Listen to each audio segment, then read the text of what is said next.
you're selling something. If you want, unless you want to like sit with your friends in your garage and play music, which is awesome, totally can do that. You're selling something. So composers, you're selling your service. Artists, you're selling your CDs, you're selling a product. Touring artists, if you're selling a show, that's an experience. So, and the people that buy experiences are not the same people that are buying the services, are not the same people that are buying the products. So you have to get clear on who you're selling to and then market to those people. Welcome to the Female Entrepreneur Musician Podcast with Bree Noble.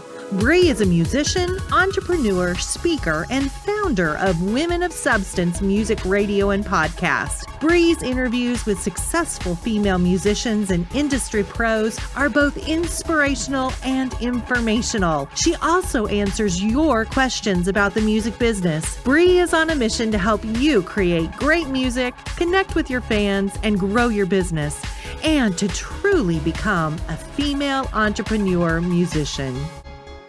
Hey, you are listening to the Female Entrepreneur Musician Podcast. My name is Bree Noble, and I do interviews on this show that are meant to inspire and inform you, to give you information about how to build your audience, how to make great music, and how to build your business as a female musician. As you know, as I'm very big on when I talk on this show, you are not just musicians, you own a business. And if you want to keep being a musician, you got to figure out the business side. So that's what we're all about here. And I've got a great guest for that today. She is a singer-songwriter, but she's also an industry professional. She has worked in many jingle houses. She's worked with so many industry professionals. And now she runs her own music business course called the MX4 course that we're going to talk a lot more about later. And I want to encourage you to go to mx4course.com and get your free 30-minute coaching call with Cheryl. There are no strings attached. She just wants to talk to you, help you a little bit with your career, and see if you might be a good match to work together in the future. As always, I want to remind you to go to iTunes and give us a review. It is so helpful for our ratings to get more female musicians to tune into this show and learn from all the valuable information and interviews that we provide. And also, you might be the winner of 1 month of Female Musician Academy membership. So that's another good incentive to go to iTunes and give us a review. Now, here is some information on Cheryl B. Engelhardt. Cheryl founded CBE Music, a music creation and sonic branding firm, and has produced her own piano pop records, toured around the globe, and has had 30-plus TV placements. Passionate about supporting musicians, Cheryl hosts popular workshops, video trainings, and other valuable resources, like her new MX4 Mastermind on her website, In the Key of Success. Now, here's my interview with Cheryl B. Engelhardt. So that's a little bit about Cheryl B. Engelhardt. Is there anything, Cheryl, that's not in your short little bio that you want to share about yourself? Maybe something a little more personal. Oh my gosh, so many things. Let's see. The personal. It's funny because I just got asked to write a personal article for music for their blog on my whole process of the life circumstances that sort of make you make certain decisions and certain choices. And sometimes I think back and I'm like, oh, I wish I was just able to make that choice before I had to go through all the life crap. But I mean, I realized very recently, like 4th album into my music career, that I didn't want the music to be all about me. I really love the process of collaborating and creating with people and partnering with people. And that's really like and being a platform for self-expression. And that's become sort of my commitment and like my purpose in everything I do. Whereas before, this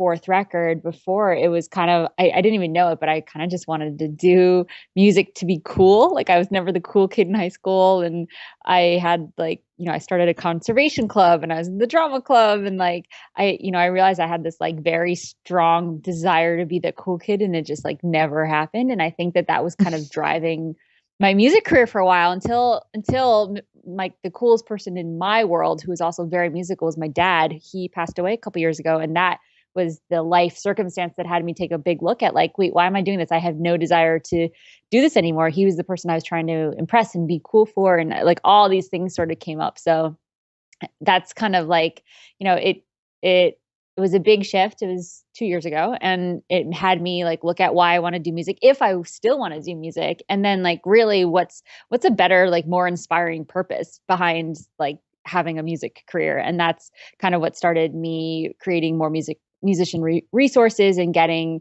some training as a career coach, so I could actually communicate what I got better for other people and just become a good listener. And I wish that someone had told me early on, like, hey, what's your purpose driving this? And like, if I had actually thought about it, I think that I would have been able to be more effective and connect with fans better and just not be so like into what I was doing. I don't know. It just felt like a little bit self-centered and not really as effective is the word that's coming to mind. So anyway, so that's as personal I can get in a nutshell version, I guess. Does that help?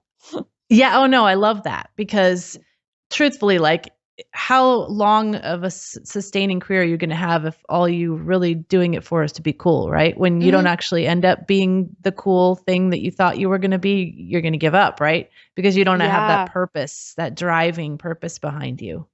Totally. And I hear a lot of other musicians that, and maybe it's not to be cool, but there's definitely like a validation, or they want to be loved, or they want to like, there's something that's like very inward looking, that a lot of musicians do it just to, there it's not, it feels gross when I say it out loud, but it's like, it's very common and it's okay. There's nothing wrong with it. It's just like, okay, if that inspires you, cool, keep doing it. But when I found that out, it didn't inspire me. I was kind of like, ugh, no, that's not me. And it doesn't necessarily mean it's wrong. It just wasn't the thing that was like lighting me up anymore to do it. So.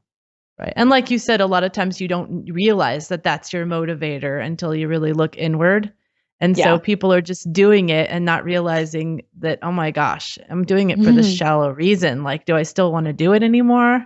Right. I love that. That's a good point. So, it's a good reminder to always think about why we're doing what we do and, what's driving us. Mm-hmm. So on that note, how did you get started in music to begin with? There's so many different starts. I feel like I had like different points where I was just like, yeah, I'm going to do this as a career, versus like when I was 2, my parents took me to some piano recital, and, they were sitting behind me whispering, like, look how into it she is. And I turned around and I put my finger on my lips and I said, shh, like something like I knew as a little 2-year-old that like you had to listen very, very intently here. And so they were like, maybe we should, try have her do some piano lessons. So, I mean, that was technically my first start. But then music was always a hobby. I had been playing since I was 2 and taking lessons. And my dad was a jazz pianist and upright bassist. And so there was always sort of music in the house. I never got the jazz thing. Like I never quite it was not in my blood. I tried really hard, just not happening. So I was definitely classically trained, worked really hard to like understand theory. I studied music in college, although it was just because I was taking music classes as my creative electives. I was also a biology major, and my advisor was like, if you take like 2 more music classes, you could be a double major. And I was like, okay. So yeah. And then after college, I got a job doing water quality research for the government, doing scuba diving and stuff. And I really missed music, and something told me I had an opportunity to go work with a friend of my mom's on making some videos in Italy for a website. And so I took a break from the government job and went and did that. And I didn't miss the science and stuff. Whereas when I was doing all the science stuff, I was really missing music. So that was an indicator of like, maybe I should go this direction. So I just tried writing music for any crappy indie film. Am I allowed to swear on this thing? Cause I find myself holding back. Crappy is not swearing, but yeah. No, because crappy was replacing the word that I wanted to say. You can stick with crappy. Okay. Just in case people have their kids in the car, Yeah. So I basically started writing for indie films, and I was paying my bills as a personal trainer while I was trying to like establish this little music career. And then I got another start when someone introduced me to a company called Crew Cuts in New York City, and they edit commercials, and they're a post-production house. And I met the owner of that company, and I was like, this is a really cool company, and I'm really interested in the music side of things. So he was like, oh, let me introduce you to some music houses. And long story short, I called one of these houses that I just got obsessed with. It was just a beautiful space, really cool people. And I called them once a month for a year, asking if they had a job opening once a month for a year. And the 11th time, he was like, actually our front desk person, or no, our tech just left, or assistant tech. I got hired as the assistant tech. Someone left and there was a spot. So that became like my dream job. I got hired as the assistant tech at this jingle house, and, the composers would go home and I would stay late, working on whatever commercials they were working on, trying to compete with them. Cause, we'd always present 3 to 5 tracks depending on what the client was looking for. And so everyone was writing on the job, and I started winning. So I got to be more of a composer, and I was, managing the library of the unsold tracks. So I was also acting as their music supervisor after a while. And at the same time, they had this beautiful recording space. So I put together a band, and I started doing gigs and started writing my own songs and recorded 2 records there, and on my weeks off, I would go touring, and on the weekends I would like take off early on Fridays and like get out of town and do, Boston Friday night and Portland, Maine Saturday show, and like come back and do a radio show Sunday afternoon. Just like really started to do the touring thing. So, and that was really like, I think that was the official start again. And then that happened, did that for like 6 years and toured a lot with my band. I ended up leaving the Jingle House and then just touring and making another record. Then I got married, and my father passed away 2 years ago, and that was like another start, so to speak. So multiple starts there. Wow. I mean, you've done a lot. So how did you realize that you were a talented songwriter, like enough to like really go after these kind of jobs that you wanted to write music for jingles and stuff? Because you didn't really it didn't seem like you had the traditional, music thing, like you got a degree in music and then you wanted to go out and do music. You were doing the whole science thing, and then you realized you love music. Like, you're a really good songwriter. And well, thank you. I'm interested to find out when you realized that. It's news to me. Well, I had always been writing piano music. When I was a kid, I would like write these like long sonatas and like overly moody, like, ambient. I probably could make like a bunch of like yoga CDs, and I'd always been doing that. And I never anytime I tried to put words to them, it was always ended up being about like unicorns and rainbows. Like I couldn't quite get away from rainbows and unicorns. So I just like chalked up to like, I'm not a very good writer. Like, fine. I did so much better on my math SATs and my verbal, like that. I was just like, okay, I'm not a writer. But I took a poetry class my sophomore year in college, and really started to like work through the rainbows and unicorn issues that I was having. And I was like, oh, okay, like this is how to play with words. And so I started thinking about it. I have like some very early, they weren't even songs. It was just kind of like, putting some of these words to music. And I had a friend that was in my poetry class with me, and he would sort of sit in this piano room with me, and he'd do some homework, and he'd be like, hey, you're onto something there, when I was playing and like putting some more. So I got a little bit of encouragement early on.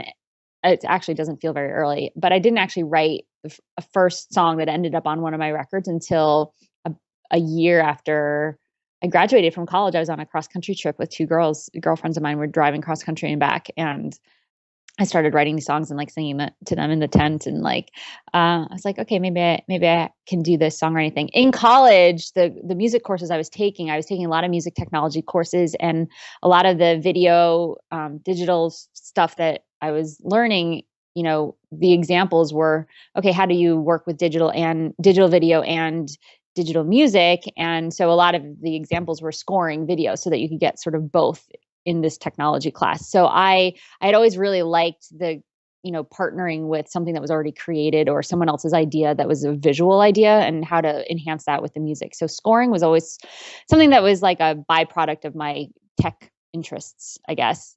So when the Jingle House job landed, I was like, okay, this is interesting. I can write songs. I can play the piano really well. I can sing. I've always was in a cappella groups and did the singing thing. So I think that like finally being able to like combine all that stuff and like put it into a 30-second commercial for Honey Nut Cheerios seemed like a good fit. That's cool. And I love the story about you calling them every month. I mean, that's stick-to-itiveness, and that's what we have to do in the music industry. And people, think if they call someone once and they say no, then it's over and they just give up. Well, yeah, but I also think there's a way to do it so you're not super, because I have people contact you don't me. want to be annoying. You have to ask permission. I was like, can I contact you next month? And he kept saying yes, absolutely.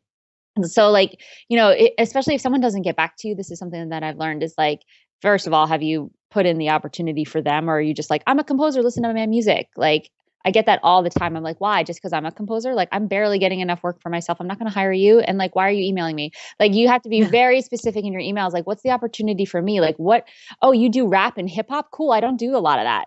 So when I get a job, like, you need to know who you're writing to and like what holes, what problems you can solve for them. So if you're not doing that, you're not going to get an answer. If you are doing that and you don't get an answer or you get a no, then it's free reign to be like, hey, totally got that. And like, is it okay if I reach out in a month or 2 months or in 3 months? And then if they say, yeah, absolutely, then you have that permission and you're not going to be bothering them. If you're bothering them, then that's on them. Like they said yes.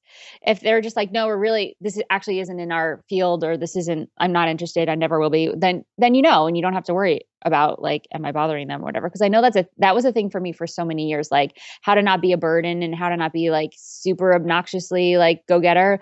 And I just found that just asking if it was okay, it was like gave me all the permission in the world to like just say what I needed to say and follow up once a month and just continue to make sure that was okay. And it was. I love that. I love that advice. And you're answering my questions before I even asked them, because I was going to ask you, for artists that are interested in getting into licensing and like what you were doing with jingle writing or score writing, what advice would you have to give them? And obviously that is a really good piece of advice there. Do you have any other advice that they could use? Because I hear from a lot of artists all the time that really want to get into licensing and they have no idea how to, start those relationships with supervisors. Yeah. So I think you just asked two different questions in there. The latter part, you were talking more about licensing, but early on you talked about scoring. And I did kind of ask two questions. They're two really, really different fields and they take two really, really different skill sets. So for the scoring, and I know there are artists out there that are songwriters and singers and artists, but like really, really love the creation process and the scoring. And maybe you are like me, where you really like putting your music to visuals and pairing that and working on that collaboration. And so if that's the case, then yeah, scoring and composing for films and jingles and web videos. And now there's so many different mediums and video games, like that's in this realm. What I would say to those people is have a reel. And that doesn't mean that you need to have had jobs in the past. What I tell people in my MX4 courses, like go to Vimeo, find some cool videos that you like just send a quick message through Vimeo, like, hey, can I use this for my reel? A lot of people go ahead and just like download videos from wherever you can get them and just say on your own video, using this for demonstration purposes only. That can be okay, especially if you're not selling it. You definitely want to be like within like legal realms and give credit and all that jazz. But my point being, find some great videos that you will score and score them with the kind of music that you want to write for your job. Like score them with the best, as if this was the best job you ever got. Like you get to write your favorite kind of music. I love like the easiest and like the most prolific I am is when I'm asked to write something that's piano based, a little orchestral, light, emotional, like it has a build, it has a story to it. So I get all the Pampers commercials and the tampons and the girly stuff and the feely, like send me all that stuff. Like that, those are the commercials I actually really like working on. And the film scores that are moody and different and edgy and like bring in live orchestras and like when it's orchestral, so I'm a niche. I put myself into a niche and like no jingle house, no director is going to want to hear like, yeah, I do everything really well. You may think that you can do jazz and hip hop and death metal and orchestral like really well, but no one will believe you. And like good for you for having massive chops and like very prolific, but like which is your favorite to write in? And that is what your reel should reflect. It shouldn't be like the same thing for every spot. Like you'll hear I have some rock stuff if you watch my commercial reel, like, but it starts off with this vocal a cappella thing and then it goes into a little quirky stuff and you sort of get it. Okay, that's the kind of job. And I think that's going to get you more jobs and people will know you for something. And B, then you're going to attract jobs that you want to be doing anyway. So I would get a video reel like first thing, whether or not you've had a scoring job in the past, just score something yourself and put it up as your reel. Make sure that your website, your branding looks really good. Like you have 2 colors, 2 fonts. I don't want to see massive colors and the hot pink thing here and yellow there. Like if you're doing red on black website, like I'm just throwing my computer out the window. So just like make sure your stuff looks clean and like the thing that you want a director or jingle house to see is like front and center. That's probably going to be this video reel. So that's what I always say to the composers and artists, like to get started. Don't start reaching out to people and saying like, hey, I grew up playing the piano. Like I want to write for you. Like they're going to want to see a reel. Like that's it. first. And what's the website directly to yours? Because yours is great. I love how it starts with that acapella and it's the commercial and everything. I'm sort of like reorganizing my world. If you go to CherylBE.com and click add in TV or TV film music, that's there. My company is CBE Music, and CBEmusic.com has been my website for years and years. I'm reworking that right now. So, take your pick, but you'll see sort of everything at CherylBE.com, and we'll probably talk about other things that you can also find on that site. So I would go there. Yeah, you guys check that out if you're interested in scoring. Like she said, she's got a great example there of what you should have on your website. It's nice and big and front and center, and it sounds great and it looks great and all that. So go check that out as a good example. So then about the licensing, I do realize that's a different thing, because with licensing, you're writing your stuff and then you want to get it into other people's projects. Yeah, licensing. So, I even do some of my scoring projects. Like I work with directors, and if the budget's kind of low, I say, well, I'm retaining the rights to this. I'll write you something original, but then you're licensing that piece of music from me. So there's that level of licensing, which is good for me, because then I can take that same piece of music and sell it to someone else, or, license it to someone else. So I encourage all musicians that are doing that to try to retain their rights when they're writing something original. But then there's the songwriters out there that have their records, and you want to get the music that you already have recorded and it's done on to TV shows and commercials and wherever. And there's a lot of different ways to do that.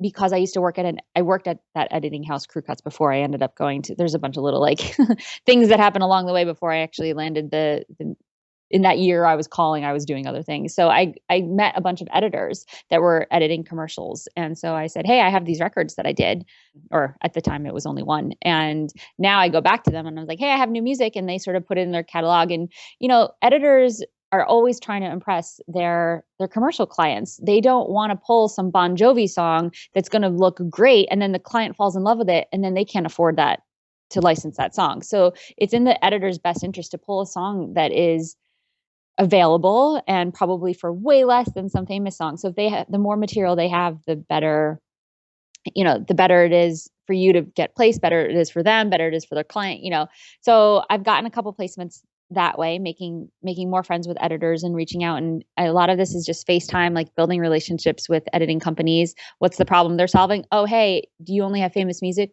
Cool. Like it's very clear what the problem is at an editing house regarding music. Like they can't pull famous music all the time, or else they're going to have what the client calls temp love.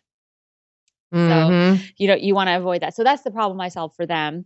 There are some libraries that are out there. I got in with, early on, APM Music joined with Reverb Nation, to do a licensing thing. APM Music used to just do original production music, but now they are licensing and sort of publishing. They're acting as administrators for publishing. They're not actually taking a portion of the publishing, but they are a library that do a lot of work with TV shows. And, so I dumped my last record in with them, and I had a guy over there that I kept checking in with, so to make sure that it wasn't just getting like lost in the haystack, because some of those libraries really are needle and haystack kind of situations. So it's good to know someone there. If they're making compilations and sending them out to TV networks and whatnot, just make sure you're on those. And so, I got a placement on So You Think You Can Dance and Jane by Design and Switched at Birth and some of those sorts of things, which is exciting and cool. The thing about libraries is that they often have what they call blanket deals with networks, meaning that instead of going directly to the band and like negotiating terms, they have set rates that are usually very low. So instead of making like the $6,000 I would have made by being on Jane by Design, which is around the number, I think I actually like met the music supervisor for that show, and she said, yeah, that's what we standard pay. And I'm like, I got $200, and that was because they got it through the website, through a library. So the good thing about that is I got 35 placements on national TV shows. So I have proof that, okay, my music is licensable. It works for TV. It supports the moving image. It supports these stories. It supports this kind of television show, right? The downside was that working through that particular library, I wasn't getting a lot of money. So now it's like, okay, I have the proof for the pudding. Let's go. It's a great stepping stone, essentially. And the guys there know that. And I had a great conversation with them, and they provided me all the data I need to sort of take the statistics to a publishing company. So that that was that's another way to sort of, if you haven't had any license placements before, if you're really aggressive with a library, it can be really fruitful just to get the talking points and get some stuff out there and be like, oh yeah, this works. That's great. That's a great actionable thing, that because it's not as hard to get in with the library as it is to get in with like a publisher and network with all these, supervisors and stuff. Exactly. And that's another way to go, is directly like work with supervisors. I think that, supervisors are getting tons and tons of music all the time. I think you need to really know the show. If you're like me and you're just like obsessed with TV shows and watch Netflix all the time, and I only watch TV shows on Netflix, then you are good, but you can't blanket send stuff. It's got to be really specific. And yeah, in this course I do, it's called the perfect pitch, like how to really get someone to A, read your email, and B, listen to your music. Like those are the two things, and have them not do any work, and like they know exactly what they're going to get and exactly what problem you're solving, and it's like a yes. So that's a skill, and there's definitely like a process to having that email crafted really well. You don't want to send out hey, I have a new record, it'd be really good on your TV show, check it out, with a link. Like I would just delete that. So don't write that email. Don't do it. Now, I'm assuming they've got some kind of barrier walls. They've got somebody reading their emails and only sending them what's is important for them to read. I'm sure they all work differently. Even an intern or something, I don't even know.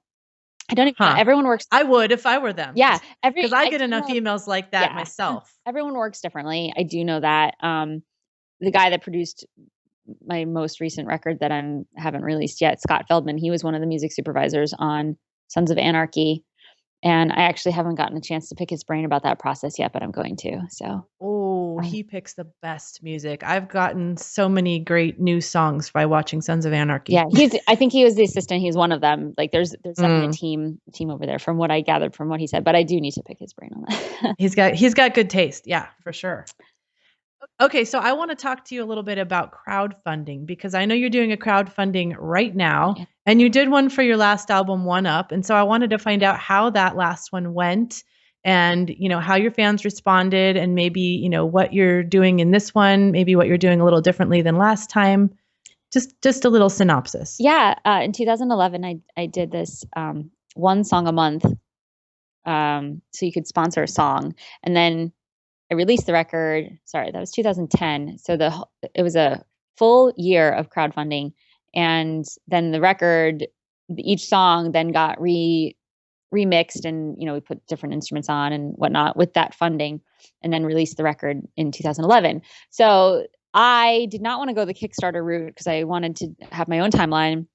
I did not like the idea of like not getting your money back. So I put a PayPal button on my website, and I designed it just like Kickstarter, and put different prize or experiences or rewards or whatever you want to call it, and I had I raised $30,000 over the year, and I was able to put some live orchestra on the record, and like do all this cool stuff that I've been wanting to do.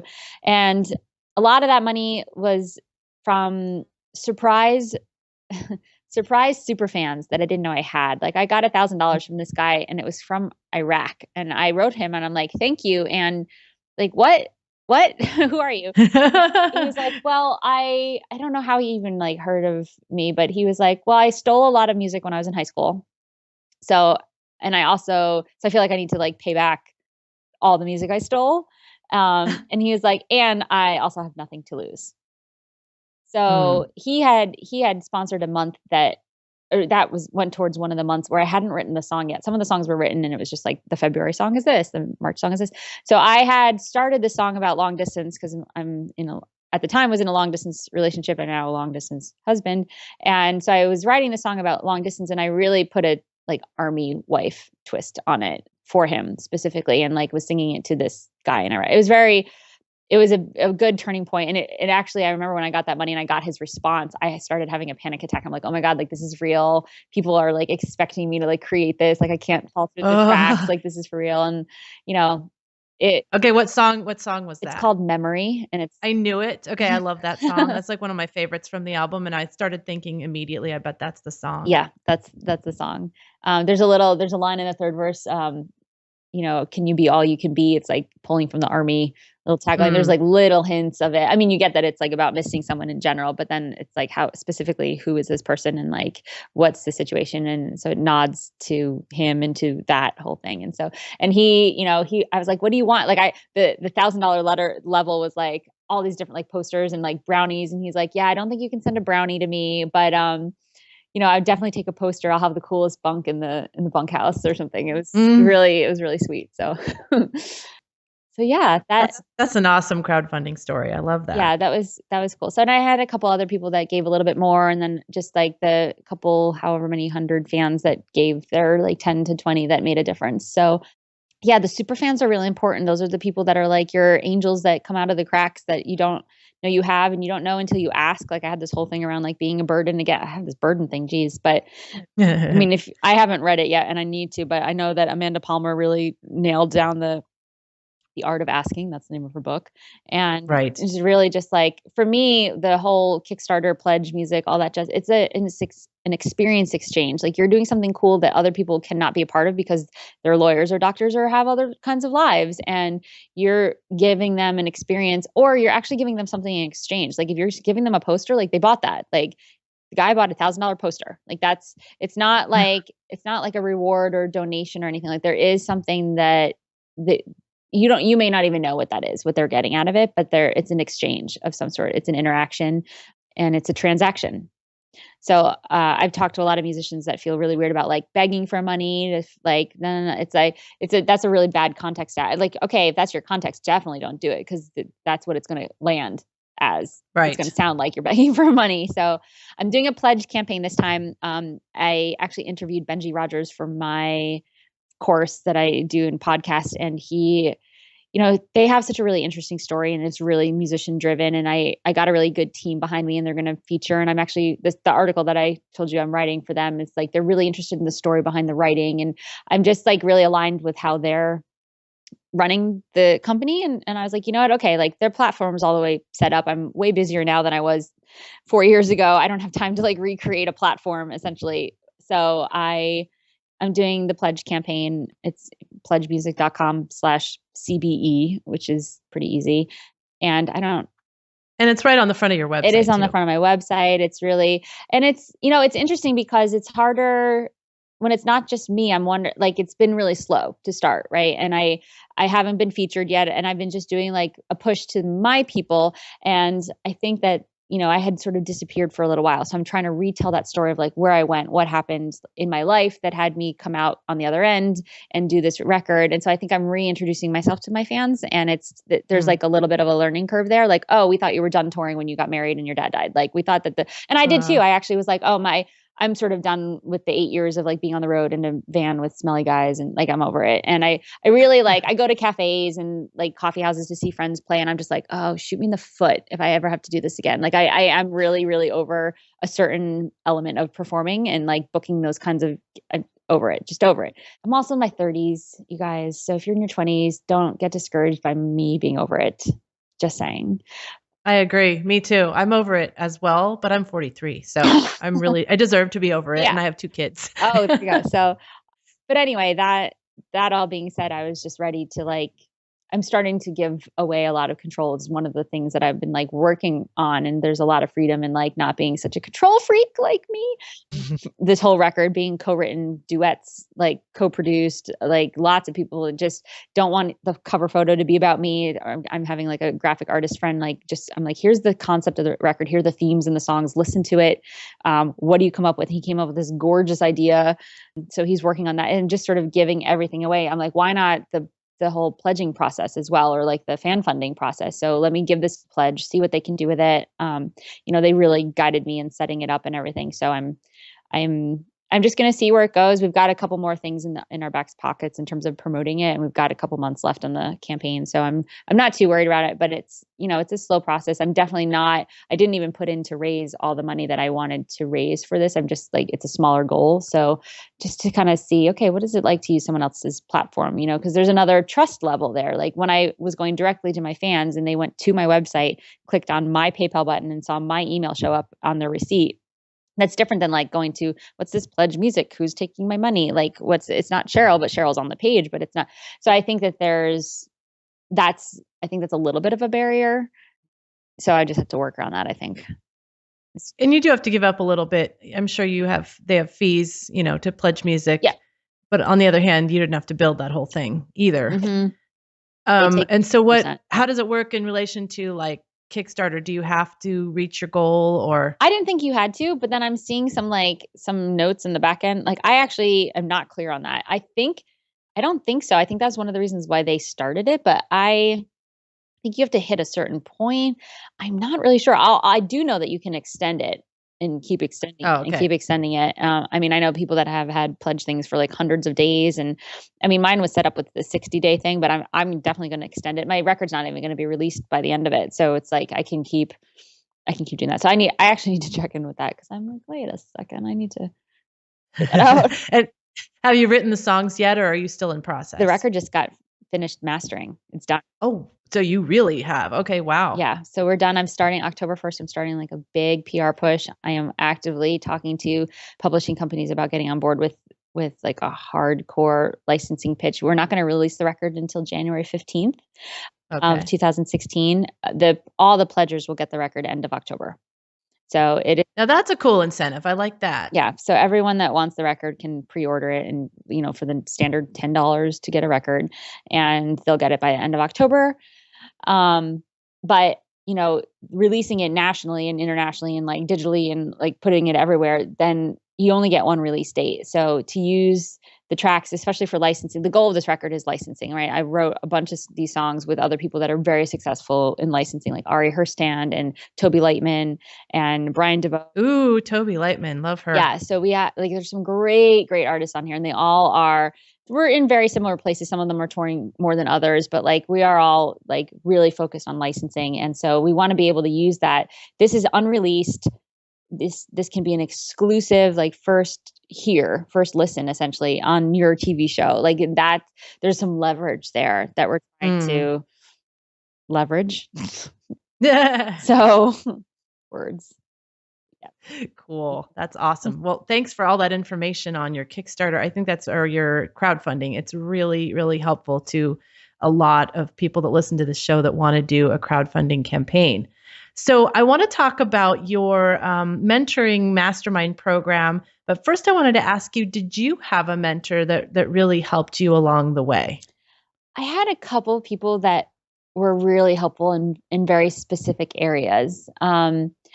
Like my boss at the Jingle House was really open-minded, like big thinker, and we still have lunch and talk a lot. And he just sort of like opened my mind to the fact that there's a lot of ways to do a lot of different things, and just keeping that open mind has been really important. And also like he's an idea guy. And I think I was always like, if I can't execute this idea and know exactly how I'm going to do it, then I sort of toss it out the window, versus just like dancing in this idea a little bit and sort of, simmering with it for a while. And I think that was a really big thing, developing my career.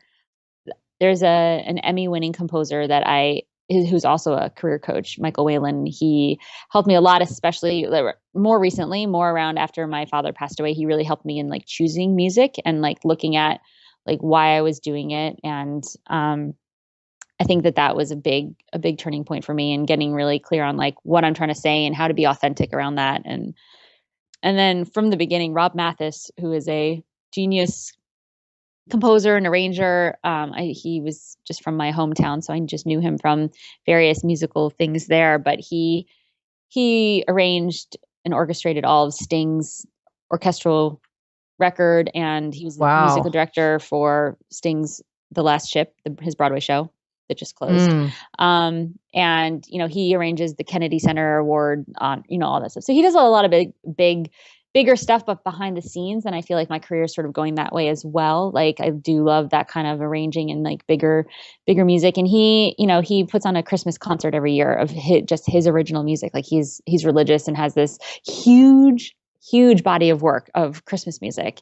And he has this amazing band, Willie on bass and Sean Pelton, who's a Saturday Night Live drummer, and 6 horns and like a 30-person choir. And I've been in that choir for 8 years. So every year around Christmas, Mhm. I see him and we have the rehearsals and, he always gives me this like 1 minute passing conversations that like last the rest of the year for me.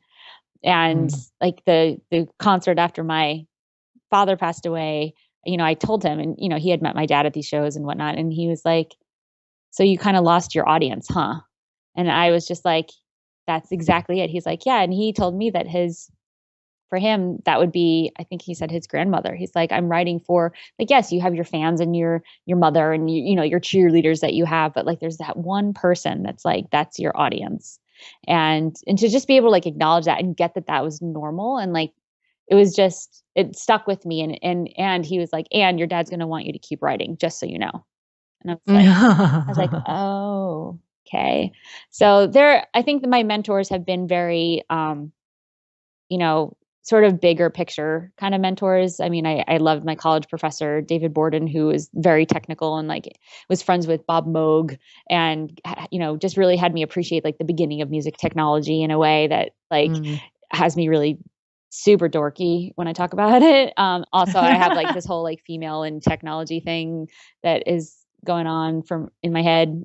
I don't do much with it because I haven't found many others, but I got that from him. And so there've been like mentors like that, but I really, when I got into the music business, I have like a whole shelf of like how to make it in the music industry and like what the record labels don't tell you and blah, blah. Like I was getting books. I would pay all the hundreds of dollars to go to all the music conferences and just like try to talk to the panelists and like never be able to talk to the panelists because they were always running into the green room. And I just finally like was just never found like one answer of like, I feel like I'm missing something. I feel like there's something, and maybe it was this purpose. I don't know what it was that was missing, but at some point, like I got enough experience touring and licensing and recording and doing all of these things in advertising that I started getting asked to speak on some of these panels. And the CEO of Reverb Nation at the time, like 5 years ago, was like, you should write a book or a course on everything you just said, because it was actually really valuable. And I was like, I'm not a writer. We go back to like, I don't write. I write about rainbows and unicorns.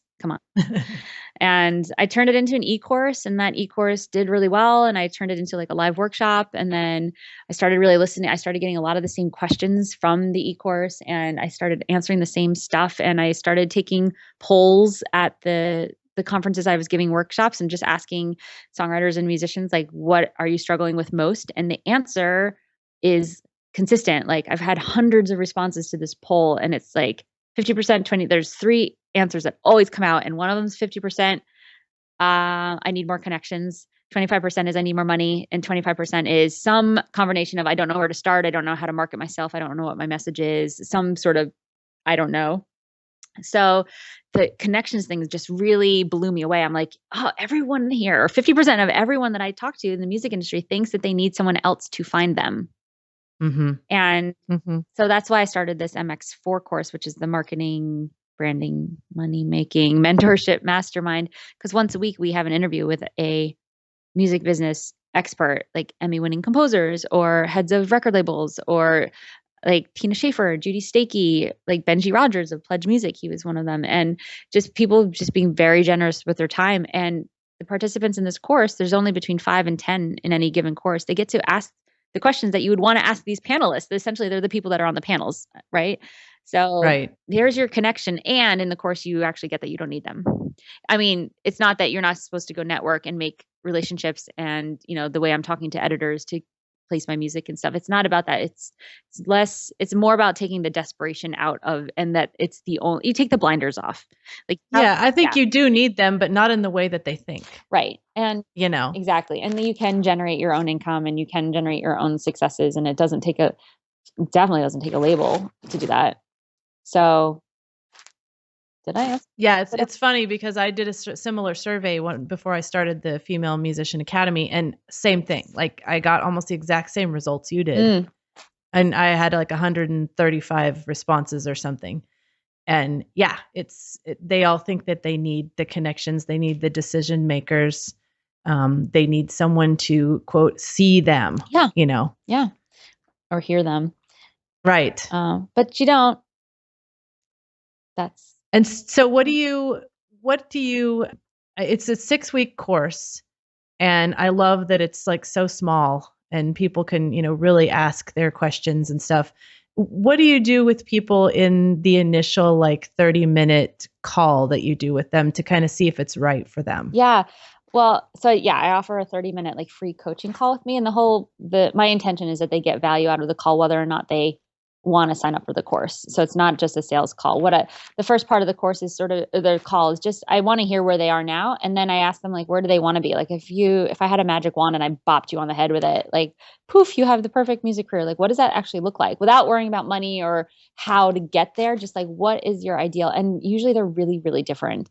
So what I'm listening for is, is there a gap to be closed? I have spoken to some people and they're exactly where they want to be. And I'm like, okay, cool. So maybe you want a PR company, or let me refer you to this person that does this sort of coaching, or, so I'm looking for, is there a gap that I can help close and contribute to? Is there something I can contribute to? And then the other thing I'm listening for is, are they really committed to their music career? I do talk to a lot of people that have full-time jobs and are looking to transition out. But every once in a blue moon, I get the person that's just the hobbyist, oh, I think this might be fun. And this course is really, it's not intense in the sense that it takes up a lot of time, because a lot of the people in it are, do have full-time jobs. The other people that are not are just scrambling and trying to make ends meet. And I totally get that. So it meets only once a week for 1 hour on a video call, plus the 1 hour interview, which is recorded for my podcast, so they can listen to it later if they can't make that interview. So it's 2 hours a week. Plus I give homework and stuff that I'm not checking up on it. It's for them to do. You get what you put into it, essentially. So I'm listening for how serious are they. If it's just a hobby kind of thing, I can really hear that the work it takes to really get clear on your purpose. We dig in, it gets personal. It's it answers the question, who am I, not just in the music career, but in the world. And then from there, once you're clear on that, your branding and messaging is going to get super clear. You're going to get clear on who you're selling to, because all musicians are selling something: product, service, or an experience. If you're touring. I know we don't want to think of ourselves that way, but we are. I know. It's absolutely so hard to think of I'm selling something. You're selling something. Unless you want to sit with your friends in your garage and play music, which is awesome, totally can do that.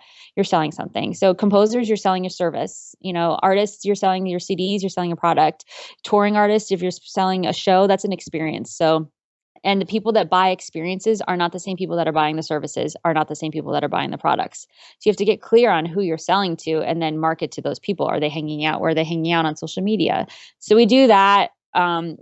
We rehaul if we need to, your social media and website, get everything consistent. So the photos look great, the colors, fonts across the board, nothing is pixelated or grainy. There's no terrible pictures of you. If you don't have photos that look great, then we make graphics. I use a bunch of different resources like Canva and Word Swag, and some really cool apps that make you look like a graphic designer and you don't have to spend any money.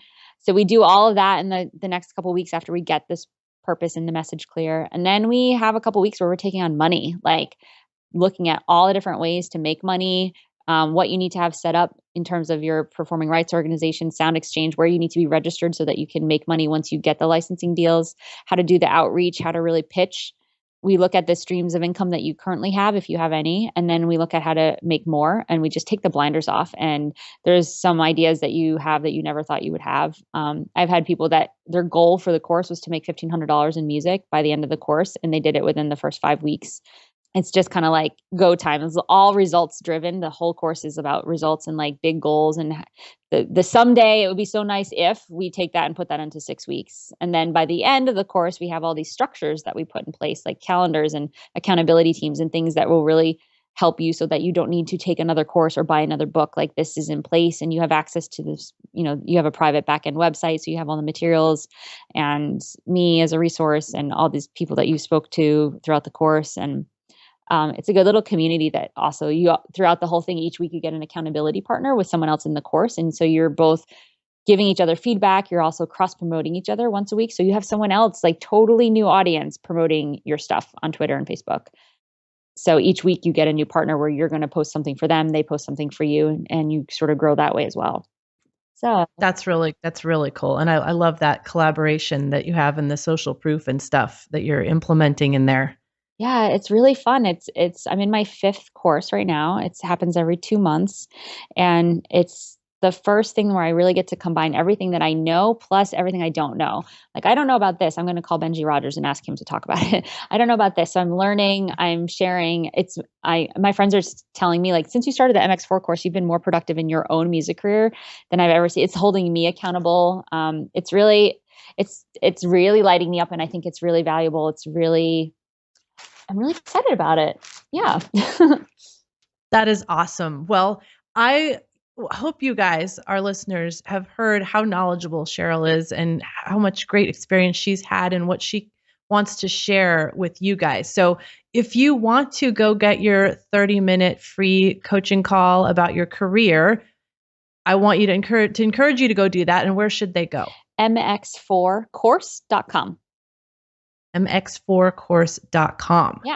And how else can they get in touch with you online, on social media and such? My Twitter handle is CBE. It's like the easiest Twitter handle in the world. A lot of people think I'm an airport. It does sound like an airport. Yeah. So there's that. On Facebook, I'm Facebook/CBE artist, and Instagram is CBE music.